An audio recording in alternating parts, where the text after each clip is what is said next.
Bonjour à tous et merci de nous avoir rejoints pour cette conférence avec Guillaume Bell. Donc le sujet, je le rappelle, c'est les longues sessions. Voilà, donc toi Guillaume, c'est vrai que tu as l'habitude quand même de faire des longues sessions de par ton métier, de par ta passion. Et c'est vrai que ça fait quelques années que même dans tes films, on voit que tu reflètes ça. Donc l'idée c'est d'expliquer un petit peu aux gens qu'est-ce que tu mets en place au niveau de la pêche, au niveau de l'intendance, etc. qui te permet de faire des sessions comme ça et comment tu adaptes ta vie de pêcheur et personnel autour de ça. Voilà, donc je te laisse t'introduire si tu veux et puis ensuite on commencera. Bonjour à tous, merci d'être venus si nombreux à la conférence. Merci à tous mes potes qui sont là et à ceux que je ne connais pas. Du coup, petit sujet sur les sessions longues. C'est vrai que c'est quelque chose que je pratique depuis 2 ans, on va dire, dans un objectif de pousser notre passion au maximum, de creuser les approches pour pêcher les plus beaux poissons possibles et puis de prendre un max de plaisir. Peut-être vous ne le savez pas, mais je suis guide de pêche et j'essaye de mettre des clients à la queue leu sur du long terme pour pouvoir faire les plus belles pêches possibles avec eux et avoir les plus beaux souvenirs. Très bien, écoute, pour commencer, la question qui paraît la plus logique, ce serait d'expliquer un petit peu pourquoi ces longues sessions. Alors c'est vrai que tu viens d'en parler un petit peu, voilà, tu as une activité maintenant professionnelle à la pêche où tu amènes un petit peu tes clients au bord de l'eau, donc je comprends bien que c'est vrai que c'est une approche qui est intéressante de pouvoir sur un même lieu amener plusieurs personnes et peut-être que c'est sur l'amorçage que c'est intéressant de faire ce genre d'approche ou c'est pour d'autres raisons? C'est-à-dire qu'avec le temps, on cherche des gros poissons. C'est quand même ce qui me fait vibrer. Alors c'est pas forcément la demande des gens, il y a des gens qui viennent juste découvrir les différentes approches en barrage, en rivière. Mais moi je cherche quand même du gros poisson parce que c'est toujours cool de faire vivre une émotion à quelqu'un qui vient avec moi et de lui faire prendre un beau poisson. Et ces longues sessions, ce temps important au bord de l'eau permet d'arriver à des résultats comme ça. Quel est l'avantage? C'est qu'on est plongé dans ce moment-là où on commence à vivre au contact de la nature. Si tu veux, on ressent les choses, la météo, on voit les changements. Des fois ça prend du temps, des fois ça va prendre 1 semaine, 10 jours avant que ça change. Mais quand on est au bord de l'eau longtemps, on arrive à capter un petit peu ce qui se passe dans la nature et les répercussions que ça a sur les poissons. Et grâce à ça on met les techniques en place et le temps permet d'avoir des résultats.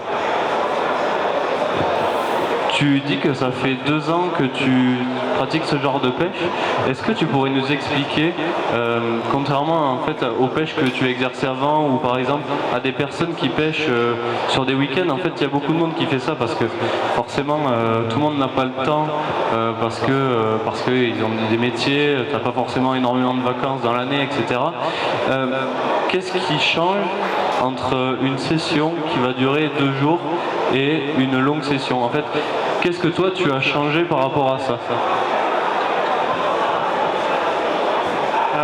Qu'est-ce qui change? Une session de 2 jours tu ne la vois pas passer et une session d'un mois tu la vois pas passer non plus, mais elle est stylée quoi. Tu vis une vraie aventure, tu perds 5 kilos, tu prends des coups de soleil, tu prends l'orage, tu prends la pluie. Tu as plus d'émotions en fait, tu vois, tu peux plus créer de choses. Une courte session ça laisse moins de temps à de l'imprévu. Ce qui est sympa aussi sur les grandes pêches, c'est qu'il y a des aléas. À tout moment ça part, tu avais prévu 10 jours de faire ça, hop, il y a un facteur climatique qui t'en empêche et tu pars sur totalement autre chose parce que tu as du temps. Tu peux charger la voiture, partir à faire 6 heures de route et changer de poste. Donc l'avantage des longues sessions c'est ça. Les courtes pêches ça peut être aussi bien pour expérimenter le côté technique où tu vas mettre en place des choses sur ce que tu as appris pour avoir des résultats rapidement. Les longues pêches, elles te permettent de découvrir des milieux et de tester des choses. Au niveau de l'intendance, donc quand tu fais des longues sessions comme ça, donc j'imagine que c'est beaucoup d'organisation. Est-ce que tu pourrais nous donner des petits tips pour ce genre de longue session, ou alors est-ce que tu penses qu'il y a du matériel qui est indispensable, ou en soi tu n'as pas eu besoin forcément de changer cet aspect-là de ta pêche? Alors en termes d'organisation pour une longue pêche, ce que je fais systématiquement, c'est qu'en arrivant sur le lieu, qui est généralement perdu, donc c'est-à-dire qu'il n'y a pas de gros magasin pour la nourriture, je vais directement voir le petit magasin du coin, un petit spar, un petit utile, n'importe quoi, en lui expliquant mon projet, en lui disant que pendant un mois je vais être là, venir 2-3 fois faire les courses chez lui, du coup le faire travailler, le faire vivre. Et en contrepartie, est-ce qu'il pourrait me garder des bouteilles d'eau dans le congèle? Comme ça, moi, à chaque fois que je vais ravitailler, je gère le froid. Le plus compliqué sur les longues pêches, à part l'hiver, c'est le froid en vrai, tu vois. C'est pour la viande, pour les bons produits, parce que j'aime bien manger correctement comme à la maison et je suis pas trop conserve en pêche. Donc ça, c'est le premier truc. Allez voir les gens qui travaillent dans le réseau local pour le froid. Ensuite, il faut des bons outils, une bonne glacière. J'ai une glacière qui me permet de rester 6 jours sous 30 degrés à l'ombre. Donc déjà, tu peux voir venir. Et ensuite, en termes de nourriture, tu peux tenir à l'infini. Si tu es chaud, tu peux prendre des très grosses quantités. Le seul souci, en vrai, c'est le froid. Et l'eau, on peut charger 50 litres. Les appâts, on peut charger. Pour moi, il n'y a que le froid à gérer. Et sur les longues pêches, si tu es tout seul, c'est compliqué, c'est très compliqué parce que tu peux pas laisser le matos. Ça m'est déjà arrivé de le faire, j'ai laissé le matos. Je suis parti parce que j'avais vraiment pas le choix. Je suis parti faire les courses, je suis parti 1 heure, il y avait tout le matos. Mais sinon, il y a toujours un copain, il y a toujours un client qui peut garder un petit peu le spot. Et puis voilà, puis sinon on fait des rencontres. On rencontre des gens, un pêcheur, on sympathise. Est-ce que tu peux m'arranger? Est-ce que tu peux me garder un petit peu ça? Voilà, c'est la débrouille. Ouais, c'est vraiment cet aspect-là de débrouille qui toi te fait vibrer, j'ai l'impression. Et ouais, c'est vrai que ça change complètement des courtes sessions qu'on peut faire en règle générale. Et ouais, je comprends bien que pour le froid c'est assez compliqué. Et même pour les ravitaillements, j'ai l'impression que, donc si je comprends bien, tu fais des stocks vraiment, même si tu pars 20 jours, tu n'as jamais de ravitaillement, ou alors des fois tu fais ça avec des potes? Je fais des courses assez conséquentes sur tout ce qui est le sec à la maison, parce que forcément dans les petits magasins où tu vas faire les courses, dans ces endroits perdus, c'est plus cher. Donc on essaye d'économiser un max. Après, non, ça fait du bien d'avoir de la nouvelle nourriture qui arrive, et aussi de partir un petit peu s'évader, sortir 5 minutes de ta pêche aussi, parce que des fois tu es dans ce cercle de tes résultats, de ta pêche, et ça fait du bien d'aller faire un petit tour dans le village et faire les courses. Donc oui, je prends des réserves, mais je suis pas ultra pointu sur ça, tu vois. Il y a toujours moyen de récupérer un petit peu de ravitaillement sur place. Je voulais dire aussi, vivre une longue session, c'est quelque chose de vraiment très très marquant dans la vie d'un pêcheur. Il n'y a pas beaucoup de gens qui ont la possibilité de le faire. C'est une expérience qui apprend énormément sur le comportement des poissons. C'est vraiment quelque chose que je souhaite à tout le monde de vivre, de pouvoir passer, allez, 20 jours. 15 c'est bien, mais 20 jours ça envoie quelque chose, parce que il se passe un truc. 15 c'est bien, c'est grand, mais 20 jours c'est vraiment encore plus. T'as pas le temps de te dire ok il me reste que 14 jours, tu vois ce que je veux dire. T'as déjà fait 6, il te reste que 14. En 14 tu peux faire énormément de choses, et ça permet de vraiment progresser dans ta pêche, d'apprendre énormément, et puis d'avoir des résultats. Pour revenir un petit peu du coup sur la pêche, sur la partie pêche, je voulais savoir, est-ce que tu planifies un petit peu en avance ton plan d'action, c'est-à-dire est-ce que tu te dis j'ai envie de prospecter par exemple l'entièreté d'un lac de barrage, est-ce que tu te cibles en avance par exemple des spots, est-ce que tu fais des amorçages, des ALT en avance, ou est-ce que tu mets ça en place en fait quand tu viens au bord de l'eau, c'est-à-dire si tu as 20 jours forcément tu vas pouvoir un peu aller sur différents secteurs, faire des amorçages pour préparer ta pêche dans les 20 jours à venir. Et est-ce que, pour finir, est-ce que tu amènes parfois des clients, comme tu disais, sur des sessions aussi longues que par exemple 15 ou 20 jours sur l'entièreté, ou si c'est plutôt des clients qui vont venir 3-4 jours et plusieurs fois pendant ta longue session? Alors j'ai oublié la première question. C'était quoi? Ouais, on va faire question par question. Du coup, je disais, est-ce que tu as un plan d'action avant de partir au bord de l'eau? Est-ce que tu préamorces des spots? Est-ce que tu fais des ALT avant la pêche? Ou est-ce que tu mets vraiment en place quand tu arrives? Et admettons que tu es 20 jours, tous les jours ou tous les 2 jours, tu vas faire des amorçages sur des secteurs. Et voilà, c'était ça la question. Alors en fait ça dépend vraiment de la saison, du lieu que je vais pêcher, de mes envies aussi. Je ne fais pas d'ALT amorçage long terme parce que j'ai pas le temps. Je suis à droite à gauche suivant la demande des clients. Je peux partir de la rivière au barrage à 3 heures de route à l'est comme à 3 heures de route à l'ouest. Donc j'ai pas le temps de faire des gros ALT. Ensuite, sur la pêche en elle-même, on peut très bien arriver à avoir fait un dégrossissement Google Maps, se dire ok ce secteur a l'air bien, celui-là a l'air bien, on va pêcher là, on préamorce là, comme arriver faire uniquement de la pêche au spot, comme arriver baigner à 100 kg sur 3 km. Il y a vraiment toutes les options qui sont envisageables et je pense qu'il n'y en a pas une seule qui est bonne, mais plusieurs qui sont bonnes, mais il faut juste trouver celle qui va faire sortir les poissons au bon moment. Ok, merci.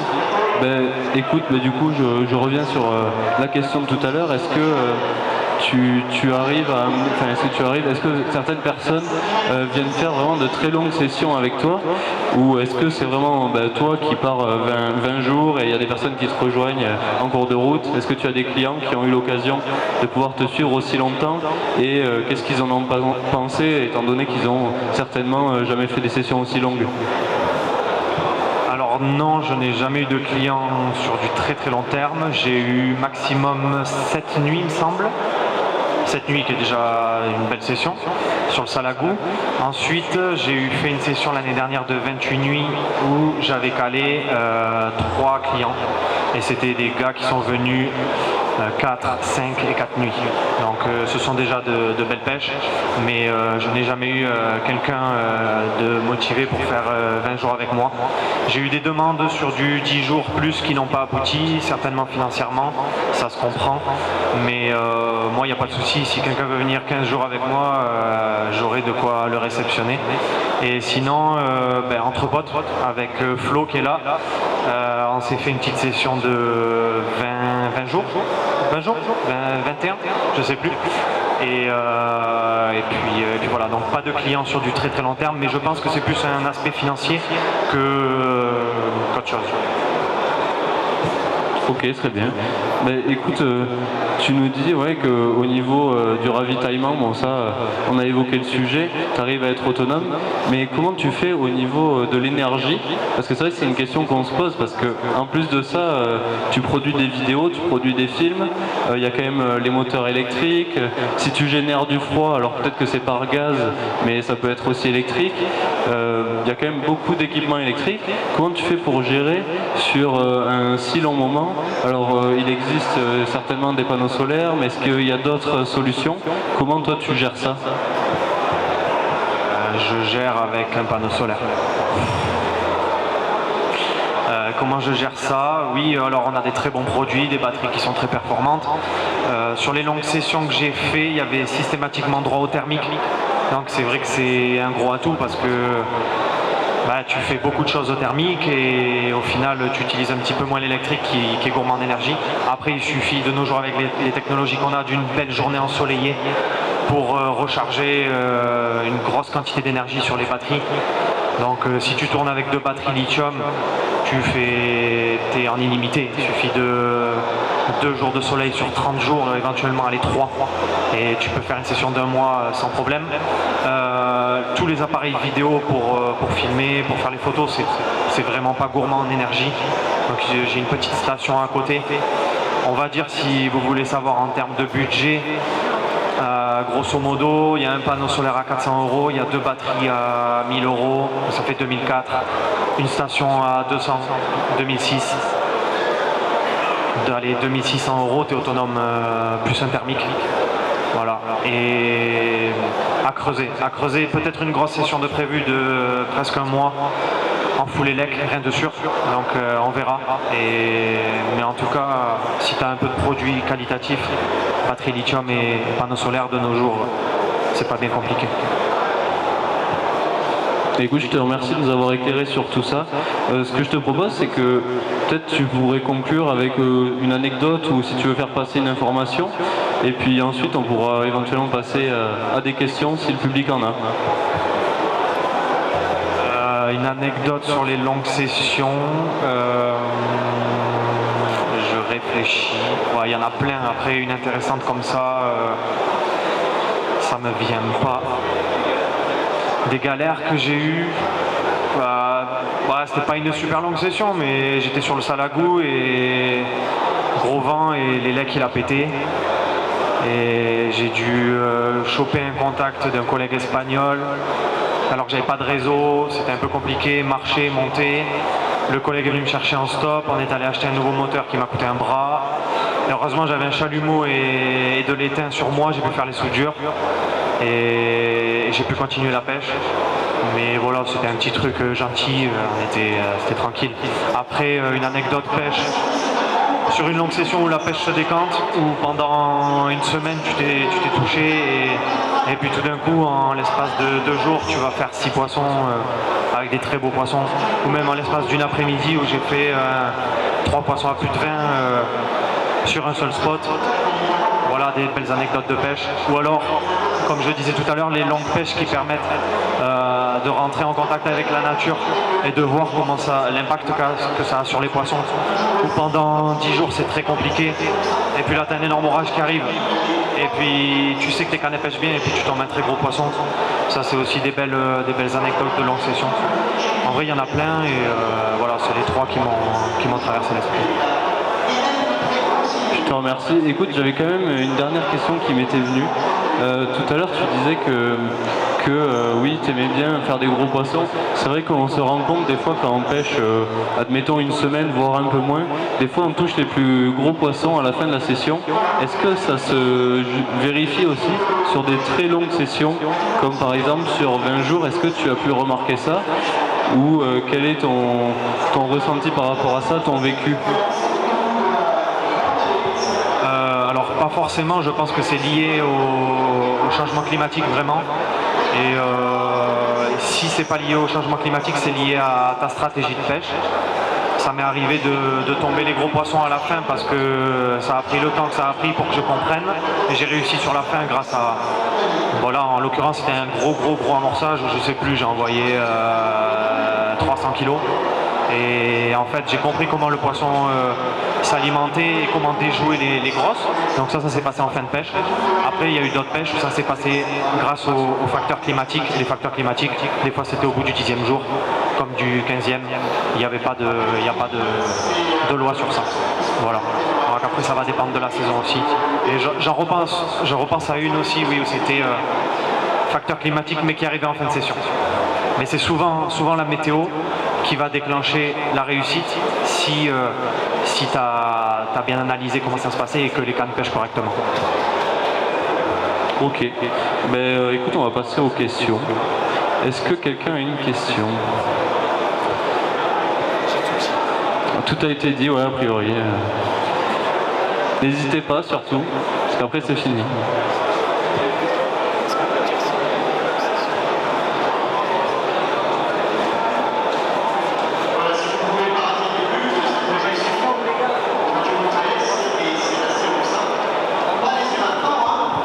pas si vous avez vu, mais à gauche, c'est un peu la ligne de potes avec laquelle je pêche et que je partage en vidéo. Voilà, ils sont là, c'est cool, ça fait plaisir.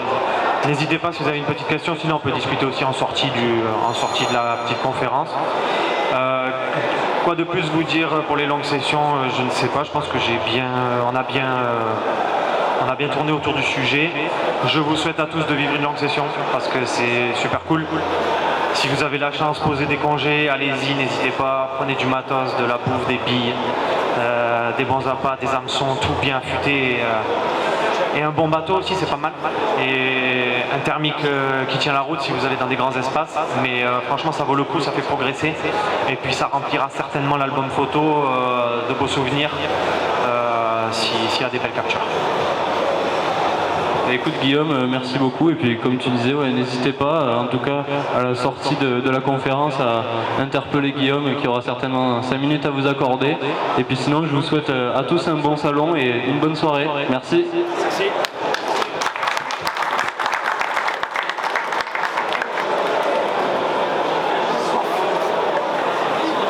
Merci à tous.